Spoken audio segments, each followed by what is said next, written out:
తాజా 30 మన దేశంలో ఇప్పుడు చాలా మార్పులు సంభవిస్తున్నాయి. హార్డ్ కరెన్సీ వాడకాన్ని బాగా తగ్గించి డిజిటల్ వైపు అడుగులు వేస్తున్నాం. రాజకీయంగా మోదీ గాలి పెద్ద పెట్టున వీస్తోంది. స్టాక్ మార్కెట్లు రంకెలు వేస్తున్నాయి. కొత్త శిఖరాలను తాకుతున్నాయి. ఆటోమొబైల్ రంగంలో BS3 వాహనాలకు గుడ్ బై చెప్పి పూర్తిగా BS4 వాహనాలనే తయారు చేసుకుంటున్నాం. ఒకప్పుడు దూకుడుగా వెళ్లిన సాఫ్ట్వేర్ రంగం ఇప్పుడు మందగమనంలో సాగుతోంది. ఈ నేపథ్యంలో పెట్రోల్ బంకులు కూడా మారుతున్నాయి. 24/7 పనిచేయడం వల్ల చివరకు మిగిలేది ఏమీ లేకుండా పోతోందని బంకుల యజమానులు భావిస్తున్నారు.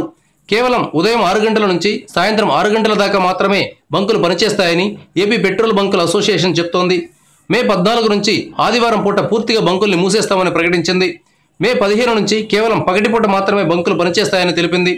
డీలర్లకు ఇచ్చే కమిషన్ పెంచకపోవడం వల్ల నష్టాలు వస్తున్నందున ఈ నిర్ణయం తీసుకున్నట్లు చెప్పింది. ఎప్పుడు వెళ్ళినా పెట్రోల్ బంకులు తెరిచే ఉంటాయని ఇక అనుకోవడానికి లేదు.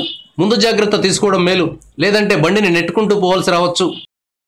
Thank you viewers. ఈ వీడియో మీకు నచ్చితే లైక్ బటన్ టచ్ చేయండి. తాజా 30 ఛానల్కు సబ్స్క్రైబ్ చేయండి. మీ మిత్రులకు షేర్ చేయండి.